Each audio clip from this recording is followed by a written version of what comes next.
Hey everybody, this is Aloy from Third Eye Games, and I actually have my newest little son here. His name is Evan, and he'll be with us today as well for at least most of the Q&A, and hopefully he doesn't steal the show from me, but he likes to make, he likes to make little cute noises here and there, but we're going to try our best to ignore the cute child and focus on gaming. But we probably won't be able to do that because he's so cute. But it's okay. We are actually officially starting in just a couple of minutes. And just want to give everybody a couple minutes to show up. And just want to let you know that there is a Q&A that you can hit on the video itself. If you type in some questions, then I'll be able to see them and I'll be able to answer any questions. I'm going to start off by talking a little bit about the game and then a little bit about the Kickstarter for the new source book. But feel free to throw out any questions that you have and I will answer them when I get to those. So it is going to start and be 8 o'clock in about 30 seconds. So just gonna give everybody just 30 seconds more before I start rambling on. And we'll see if we get a lot of people coming and asking questions, then I will likely stay on the whole hour. If we don't, then I might just talk until I'm done hearing myself talk, and then we'll move on, and everybody can have a great night. But we do have a couple of viewers now, which is nice, so yay. We do actually have, don't forget that there's Q&A and everything. But what I really want to start off with is, and everybody can say hi to Evan. He's my youngest son, he's 3 months old. So I want to start off by talking about what Third Eye Games game is, the Ninja Crusade, because that's kind of the integral part of this Kickstarter, The Empire's Reign. So the game itself, it takes place where you are in a fictional world, a fiction Asian world, influenced by a lot of Asian history. I've taken bits of China, bits of Japan and Korea, Thailand, and whatnot, kind of minced them all together, and also influenced a lot by a ton of anime that I love, like Naruto, Avatar: Last Airbender, and Ninja Scroll, shows like that, anime like that. The world is also heavily influenced by a lot of martial arts movies that I've seen, because part of the fun of being a game designer is trying to figure out ways to emulate things that you are seeing in the media. So when I say, martial arts movies, this could be anything like Jet Li's The One, Sorcerer and the White Snake, Journey to the West. There are a ton of them that are very, very amazing. And there was actually a review of the game, which, funny enough, somebody said, I keep trying to play this like it's a wuxia game, and I keep forgetting that it's ninjas, but really, I don't think that there's a wrong way to play the game. The game is modeled to be played like a lot of those old wuxia movies, but obviously ninja are in mind, and sometimes in this game, one ninja move can actually win the fight for you, which is kind of crazy. But in the Ninja Crusade, second edition that we have, the core of the game and the setting is that the Empire and the Emperor has called the Ninja Crusade and is sending his armies to kill and wipe out all of the ninja. The Empire is very much the enemy, the antagonist in the story of the ninja. And we've come out with some clan books and some additional clans, kind of giving you a deeper look into their strategies against the Empire and their reasons for fighting the Empire. And they have very good reasons, some of them selfish, some of them very altruistic. But on the whole, I mean, everybody really has good reasons for doing what they're doing. The Ninja Crusade second edition actually was a Kickstarter that just wrapped up a couple of months ago, where everybody finally got their books, and it's gone really, really well. And the books themselves, we ordered 500, and I think we have about 50 or so left, which is kind of ridiculous. Half of those were taken by the Kickstarter people, but we've just sold so many of them since that we're needing to do another print run, or we're going to have to move to POD, and the books are going to be not as good. They won't be bad, because I have a lot of other POD stuff, and it's not bad, but it's definitely not as good as the quality that we got by doing our first offset. And Third Eye Games had never done an offset before Ninja Crusade 2nd Edition, so we were very, very excited about that. The mechanics of Ninja Crusade, the first edition actually was a single D20, like a couple of our other games like API and Part-Time Gods. But when we were moving over to the 2nd edition, we did evolve that a lot, and we started kind of playing around with some other things in terms of mechanics. We ended up with a D10 system, which is reminiscent of some older, like kind of 90s games, but we've put a fresh spin on them, and they really, really do a very good job emulating ninja media and martial arts and whatnot. So there's multiple attacks that you can take in a round, there's interrupts, there's deflections, there's tons of stuff that you can do in a fight, and there's just a ton of it. Like, there's even too much for me to go into it without actually pulling out a character sheet and running you guys through an actual fight. But there was actually a comment on the Drive-Thru RPG page where they said, so initiative is just going to turn order instead of what first edition was. It was more of a tick system, and so I'm not interested in that. And it is fun. It's funny because the first edition of the game was very much compared to Exalted, like over and over and over again, because it had kind of a tick system, kind of like Exalted, and it was anime inspired, kind of like Exalted. But it really didn't have that much in common with Exalted, except that there were some similarities.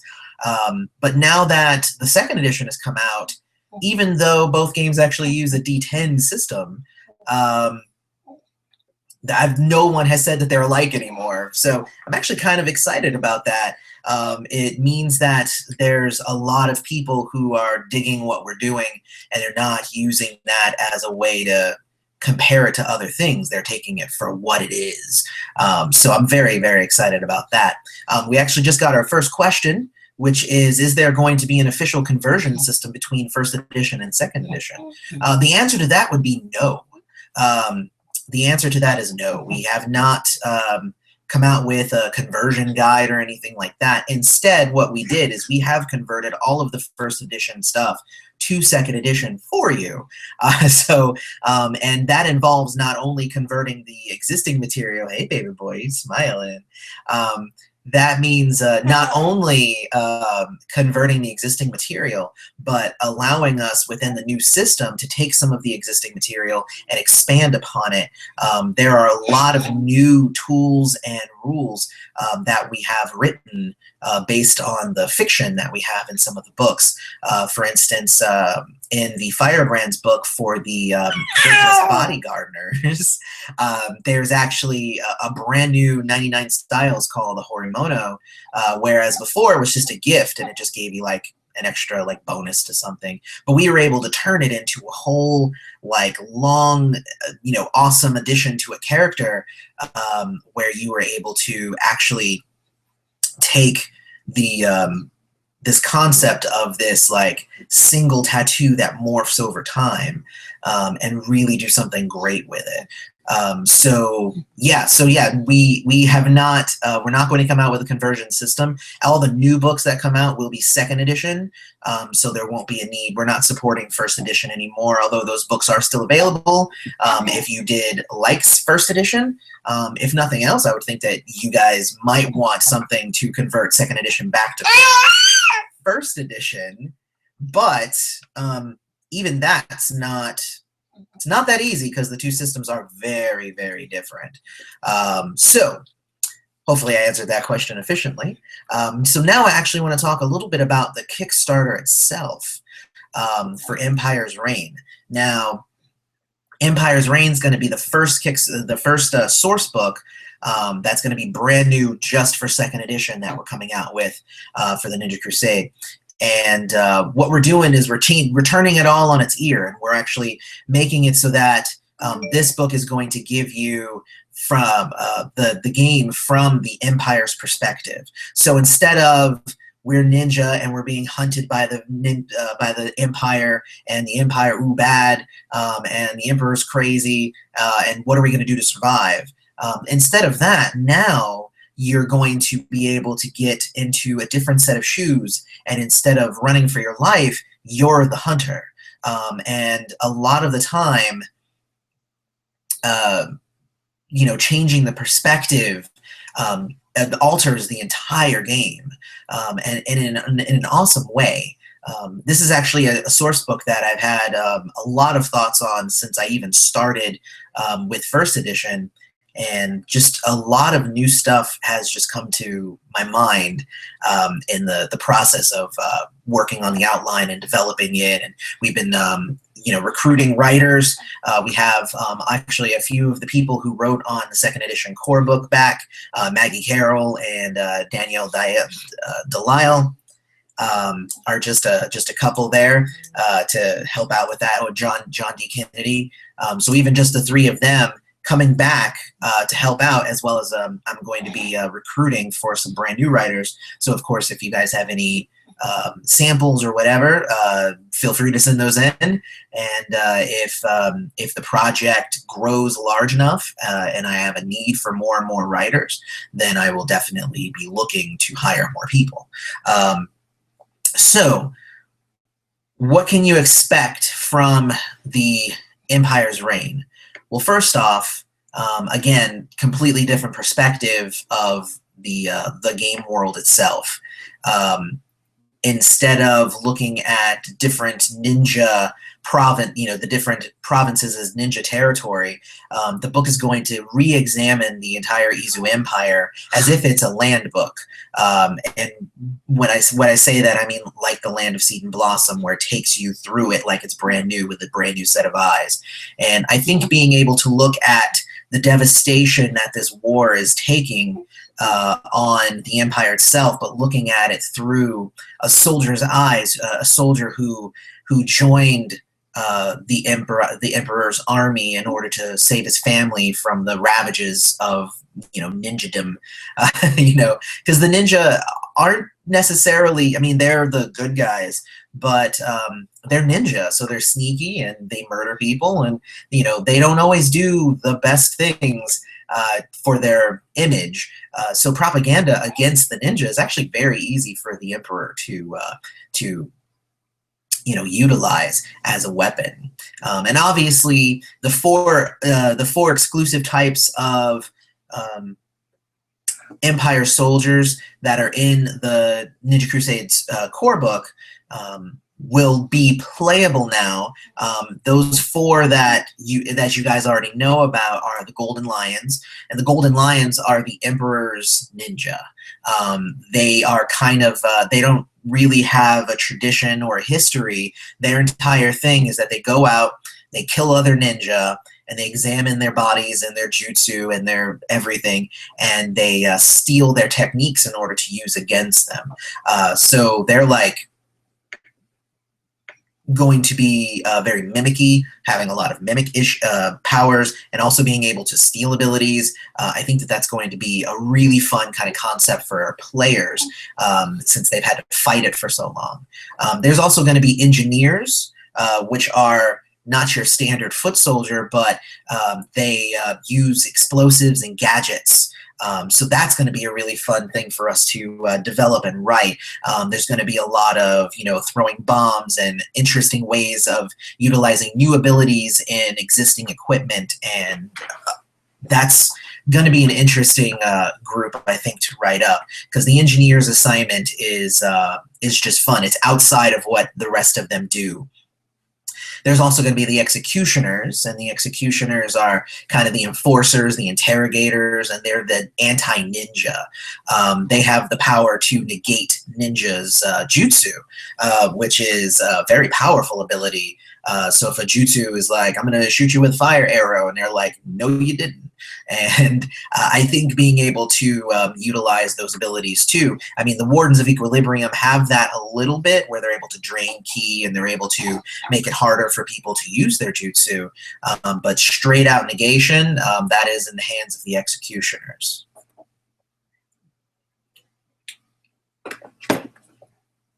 Now, if that was a swig of water that I took and I was recording my own little videos that I put on the thing, I would have edited that out. Then there's obviously the Silver Blades, which are the samurai type warriors that we have that work for the Empire, and they're basically expert swordsmen. They do have a tradition similar to the Bushido, and they're just basically expert warriors, and they're going to be really, really awesome. And I can't imagine anybody passing up the ability to be a Silver Blade. Honestly, that's kind of probably what I'll be making for my first few characters in Empire's Reign. So that's the 4 that you guys know about already.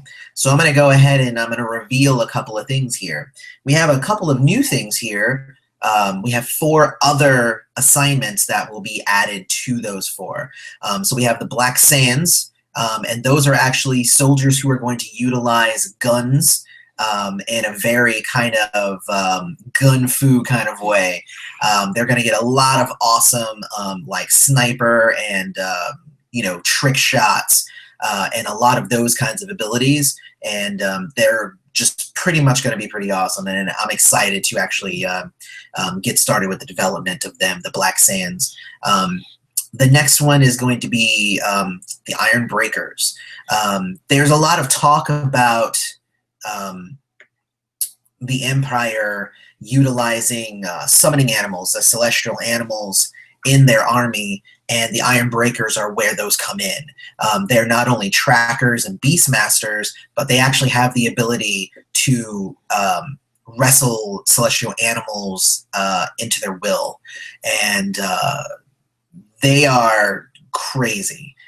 So just being able to do something like that and wielding that much power is going to make them very powerful. And of course, we'll be, balancing that with some of the other things. But the Iron Breakers are very instrumental to the Empire's strategy of winning this war, because ninja have the celestial animals, and the Iron Breakers are the way that they're going to beat that obstacle down. Not only with by summoning their own monsters to fight the celestial animals on the ninja side, but also to steal the celestial animals that are on the ninja side to work for them until they just have the numbers on their side and they can win.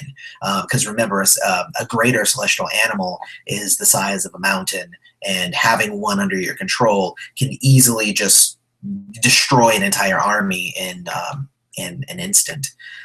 So there's the Iron Breakers. Then there's the Jade Smiths, and they are the diplomat command types, and they are going to be kind of smooth operators. This is where we're going to, with them and with the executioners, is where we're actually going to be introducing a few more different social fighting styles, which I think are going to be really good. The Jade Smith, obviously, coming from the persuasion side, whereas the executioners are going to be coming from the intimidation side.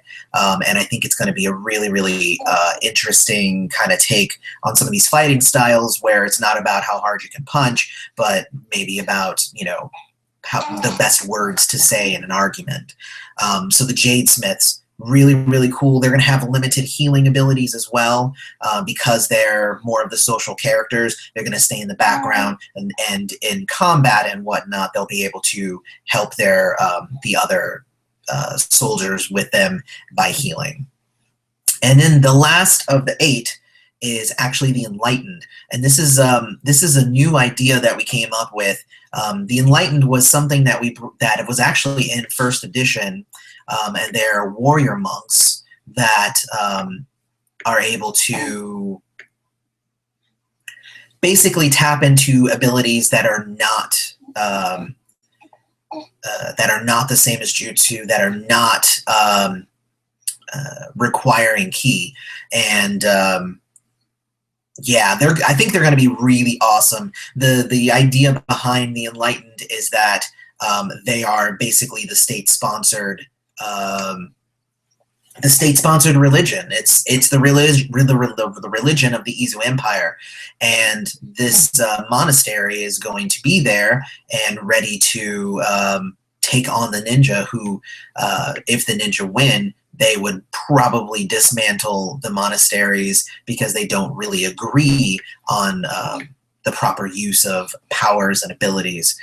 So they're going to be joining with the soldiers as well, and that's going to make for a solid 8 new assignments for characters to pick from when they're doing character creation in the Empire's reign. We did hint at a couple of other things. We've been toying around with some ideas for a mass combat engine, so that you could actually take the war to a new level, and you don't have to have it be, individual characters fighting. It could be that they lead an entire battalion against the ninja, and how that will work. I'm excited to actually start playtesting some of what we've come up with so far. It's not much at this point, but that's kind of the fun of Kickstarter is we're developing it as the Kickstarter's going. So if at any time somebody comes up with a cool idea, we can implement it. The game's not done yet. So that's I like that. I don't come to Kickstarter with a completely finished product, because I think it undermines the process of asking you guys, what do you want in the game? So yeah, so those are the 8. Though there are some other things that we'll be coming up with in the future. There's going to be new fighting styles. There's going to be new weapon styles. There's going to be some new 99 styles. Jutsu are going to be replaced with tactics, because most of obviously the Izu soldiers don't actually have access to jutsu. Really, the Golden Lions are the exception to that, and they just use the ones that already exist anyway. But they'll get cool tactic things like flanking, and aggressive, defensive, neutral, healing. They'll be able to choose from a lot of different categories, and some of those abilities will parallel some jutsu, whereas others, they'll just be more pragmatic. They're mostly going to be working, each of the different assignments will get its own special awesome thing that it can do, just like how each clan has their own clan jutsu, and they'll each get their own awesome tree of abilities that come with that assignment.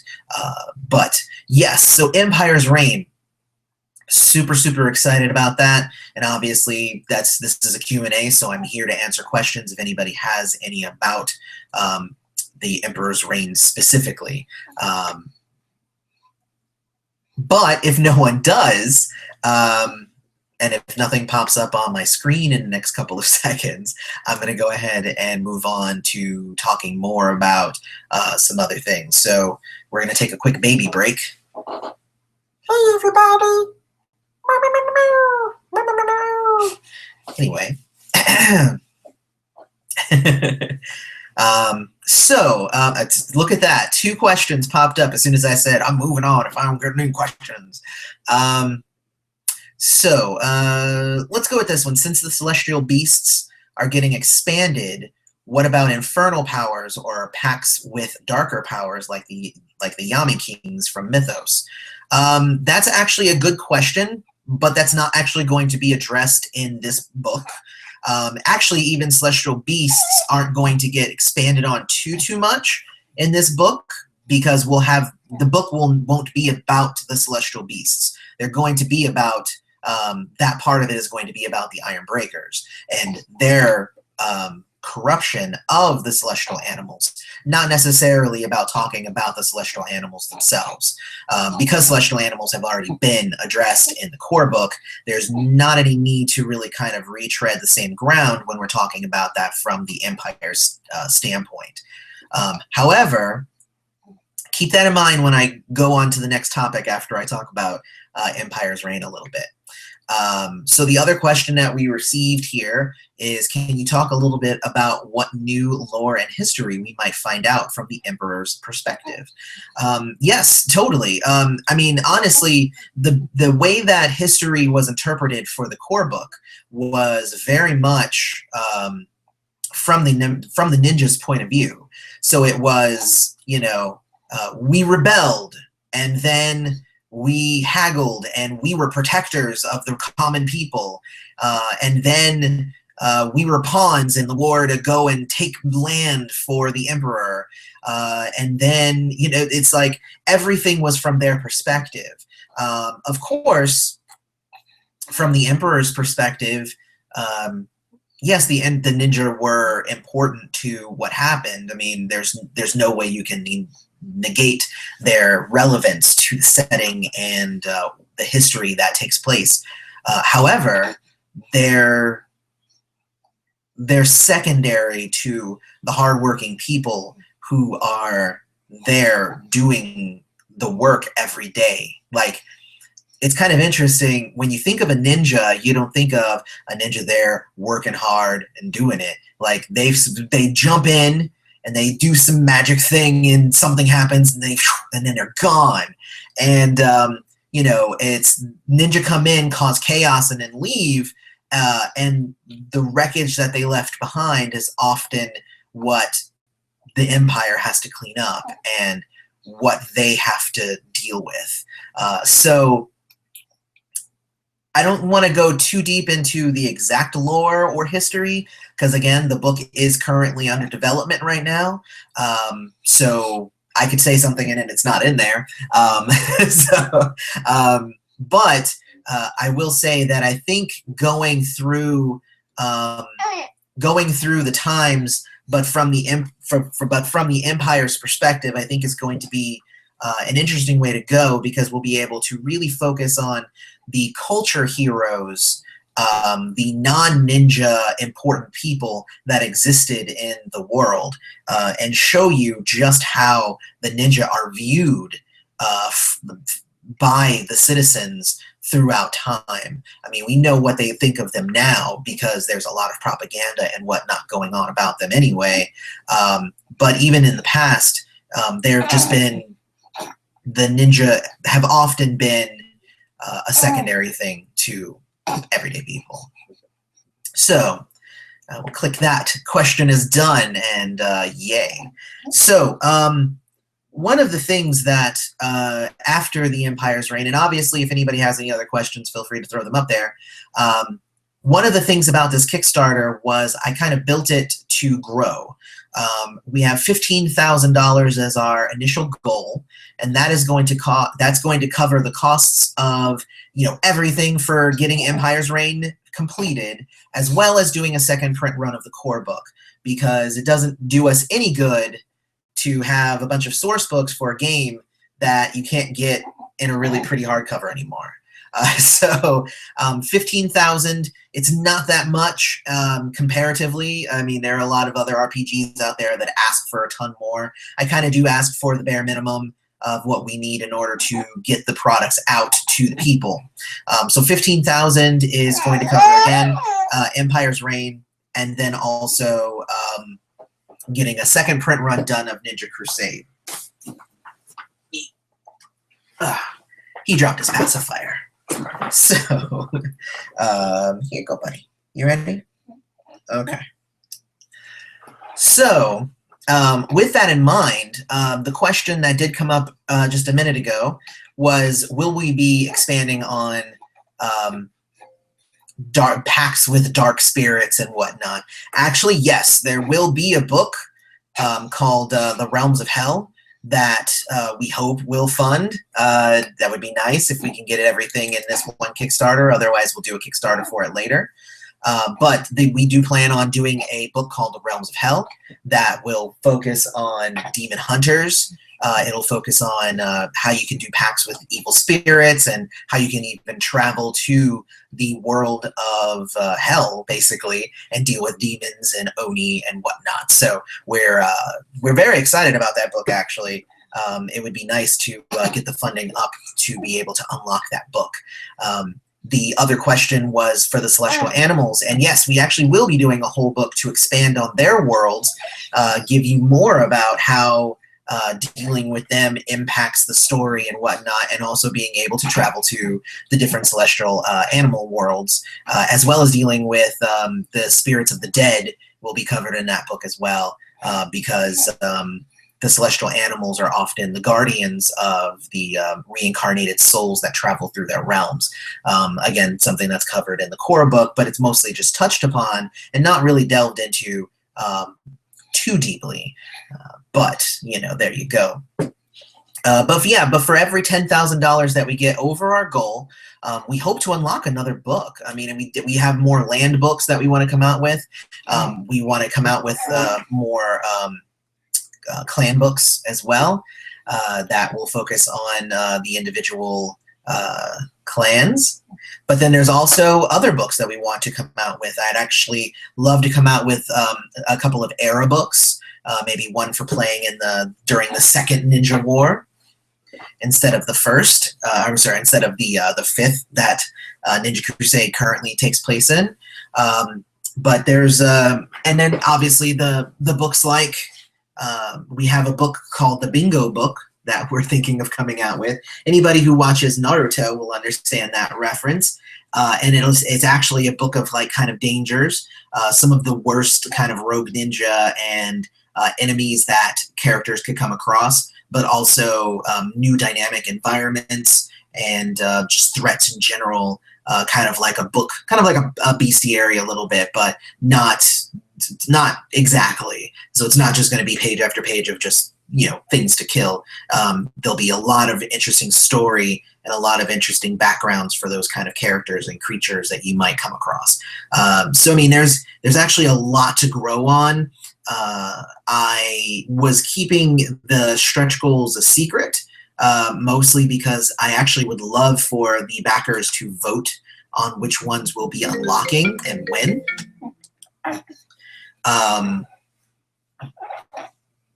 But we can't do any of that until we actually hit our goal. And we're about 40% to our goal, which is actually pretty good with just, I believe we launched it just last week, so we're only a week in. We do have Gen Con coming up. We actually are very hopeful that we'll be handing out a lot of flyers at Gen Con. We're also running a ton. I think we're running like 6 or 7 games of Ninja Crusade at Gen Con. So we hope that we'll be able to get a lot of new fans that way. Of course, if you are a backer of the Kickstarter right now, first off, thank you. And second off, we definitely need your help getting the word out there. The first day that we launched, I was very thankful that we had a lot of people who shared the link. But do you really need to do that? Okay. Do you want your pacifier then instead? There you go. You want the pacifier. You don't want my finger. I'm sure of it. No? Okay. Sorry. But yeah, so now I'm forgetting what I was saying. So it's awesome to have, people share the links, share a Facebook post, share a Twitter post or a G+ post. At the same time, it's even more powerful. You're really going to eat my finger. It's even more powerful for you to say, here's this Kickstarter. This is why I'm backing it. This is why it's awesome. I think all of you should back it too. Which is a little bit more powerful than just, hey, here's something. Because, a lot of great movements and a lot of publicity is grassroots nowadays. And it's necessary and it's needed for anything to kind of grow nowadays.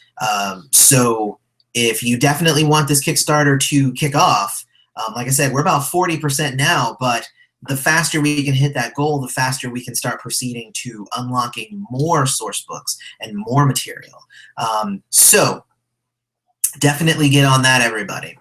Does anybody else have any questions? I see we still have 2 viewers. So if anybody has any other questions about the Kickstarter or about Empire's Reign or about Ninja Crusade in general, now would be the time to post those. Otherwise, we could just sit here and look at my son because he's cute. Yes, I am. Yeah.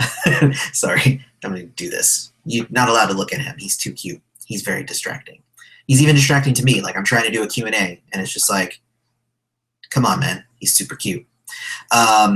So if anybody has any other questions, I can continue talking about stuff, or I can answer questions, and I will give everybody about 10 seconds to let me know if there are any questions yet. Mwah.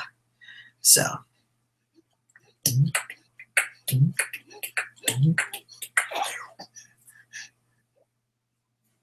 Awesome. All right, so no questions currently. Oh, wait, there was. All right, so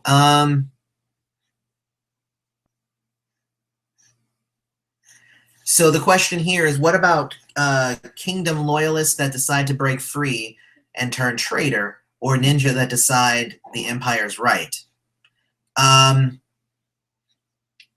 So obviously that can happen when we're introducing new material. The idea is that all of the material you can use to build whatever kind of stories that you want. So if you wanted to take the rules from Empire's Reign and say, I'm going to be an executioner who's working with the ninja, then awesome. If you want to have a group of soldiers and have one ninja in the group, that's also awesome if that's the way you want your story to go. If I was to write that story, there would have to be a very good reason why that ninja was with a group of people who are trying to kill them. Even if they think that they're right, they're still the Izu still want to kill you. So that would be interesting. I think that it has a lot of merit, but that's not even something that really even needs to be addressed like in rules or anything. I mean, that's just you make your characters and you have them together. That's my own personal thought. So I want to talk about add-ons because one of our more popular tiers for most of our Kickstarters that we have is for you to make your own character. I think we had 9 of those. No, we had so we had about 8 or 9 of those when we did the Kickstarter for the core book, and it's a really, really popular tier for people to take. Now, instead of making it its own tier this time, we've actually just made it an add-on, which is something that I don't think people are noticing because I haven't had any people take the add-on because I think it's because it's not part of an actual tier.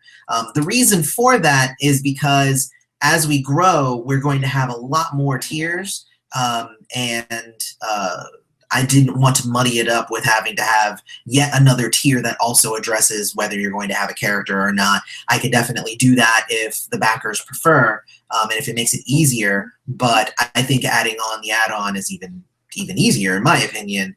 But in terms of add-ons, we do have the Make Your Own Character for $125, and that gets you obviously full stats, piece of art, and featured in the game and in the book. So there's obviously that. We have extra copies of the books if you're wanting to buy more copies of the core book, more copies of any of the source books, especially the ones that we get out of stretch goals. You'll be able to buy more copies of those. We are going to, when this Kickstarter kicks, it's going to go towards funding also a GM screen. So you'll definitely want to throw on a GM screen to your order, to your pledge, because those are pretty awesome, to be quite honest. They're really, really going to look pretty. And then there's character packs, which are the laminated character sheets that come with the cheat sheet, that kind of let you kind of just jump right into playing, which is really good for cons and whatnot. And yeah, I know. And I use them at cons. So hopefully I don't know if anybody here is going to Gen Con, but I'm hoping that I'll be able to at least see a couple of people who are backing the new Kickstarter in some of my games and shake their hand, because it's pretty awesome. But yeah, so I mean, so there's lots of different add-ons that you can have, and if you guys would prefer that the make your own character be its own tier, I can definitely do that. It just seemed like it was better as an add-on. So definitely you can let me know in the comments, or you can put it as a question or whatever. But yeah, so that's add-ons. And so actually with that, we have actually covered all of the little bits of this Kickstarter. So we've done what is the core game, what is the source book, we've talked about what's coming after with the stretch goals, and we've also talked about what we can do with the add-ons. The different tiers are very cool. We actually have a bunch of different tiers that allow you to really contribute money towards this Kickstarter and really kind of help us hit our goals. Obviously, the more that you pledge and you contribute, the better. So yes, please definitely go out and back the project, because I think that once we get the initial funding down, it's going to explode. That's my own personal thought, but obviously it's just because, you know, I know how things work. But we do have another question here. What about outsiders, people from other lands that will be covered in future source books? Yes, that's kind of the thing. So we have already the Land of Seed and Blossom out, which kind of lets you know. Oh no, no. Here. We already have Land of Seed and Blossom out that kind of lets you know what it's like to be a person from the Land of Seed and Blossom. We do have all of the other lands ready to go in terms of we have outlines for them and everything for stretch goals. And that's the Land of Exalted Flame, the Land of Five Blades, the Land of Crashing Waves, and the Land of Mountains and Valleys. So we actually do have all of those ready to go. Again, it's going to be a voting system when we do start hitting the stretch goals to what people want to see. And actually, the very first stretch goal is going to be one of those land books. Since there are 4 of them that we need to get out, we're going to have a vote so that people can say which one of those 4 they would like to have. And if anybody's wondering why I have my son here in the meeting with me, well, he was being a little butt and was not wanting to go take a nap or anything like that. So he gets to be in the Q&A with me. He likes being in front of a camera. See, he's smiling. Aw. He likes this sort of thing. So, so yes.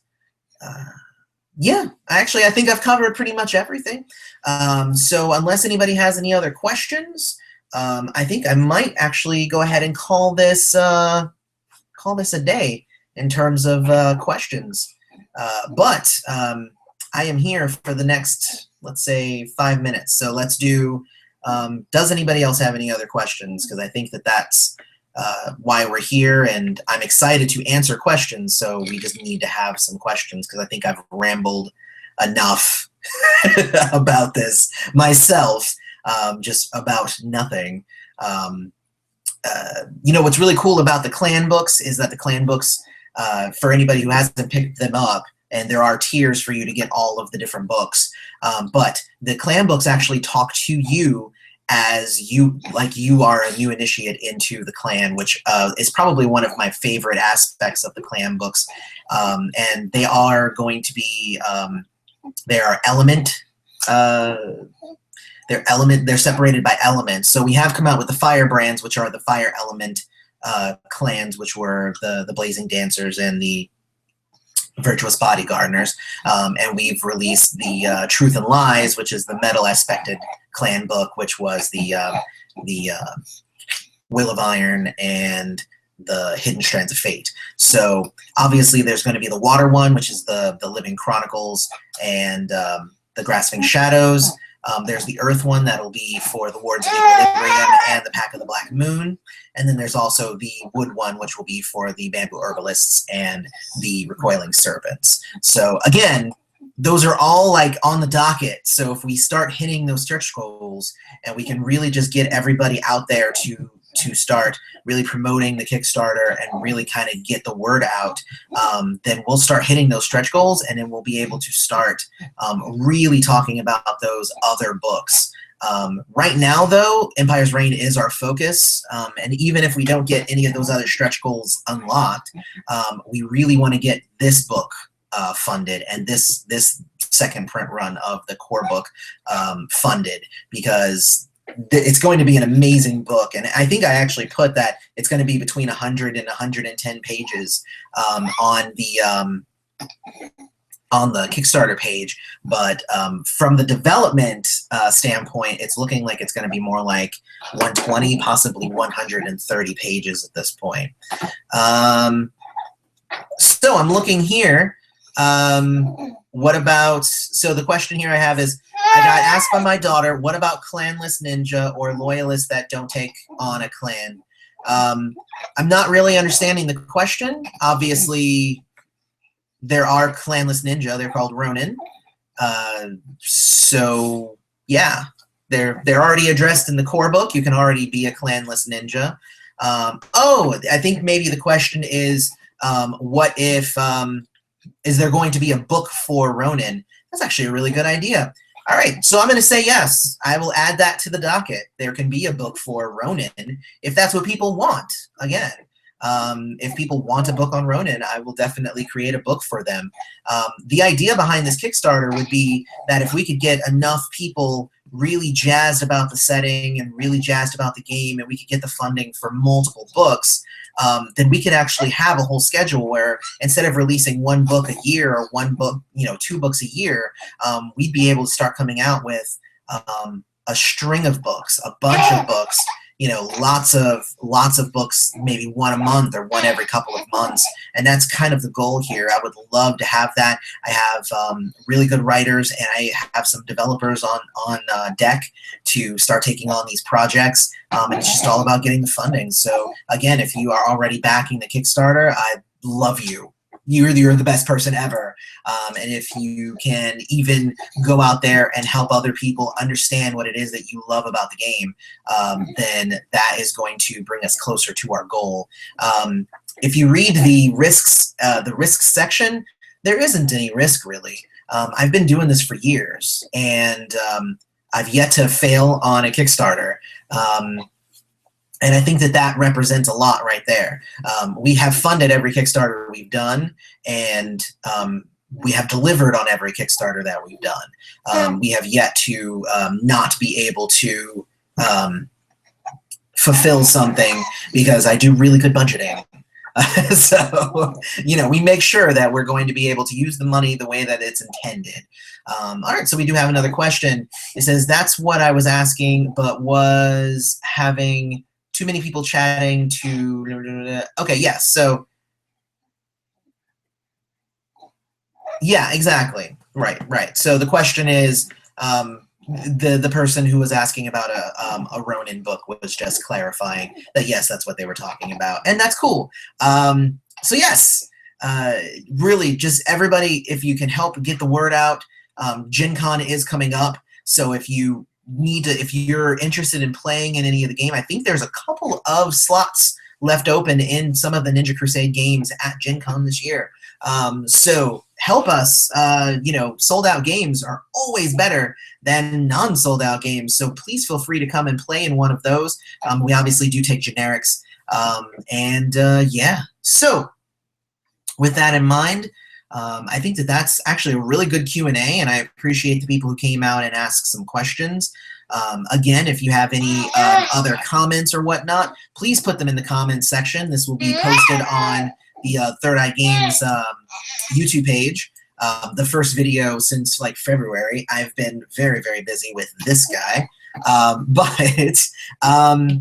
But yeah, definitely put comments, ask questions, go to the Kickstarter page, check it out. I will put a link to the Kickstarter page here. I think it'll go here. It'll go there. So definitely I will put a link to the Kickstarter there. It'll be in the notes. Go check it out. And I'm really hoping that you like what you see, and we will definitely get it all together. All right. Thank you, everybody, and have a great night. Wait, we just got some more viewers. So if those viewers have any questions, now's the time to ask them. Otherwise, I was just about to log off. So I'll give a couple of minutes here just to see if you guys have any questions. No? And thank you, William. He is pretty cute. This one is pretty cute, and he's getting hungry, and I can tell because he's going rah, rah, rah, rah, rah, rah. So he is hungry. So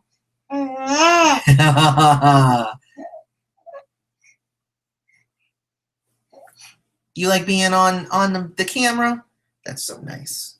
So anyway, yes, I'm gonna go ahead and sign it off there. Everybody have a great night, and yeah, it's gonna be awesome.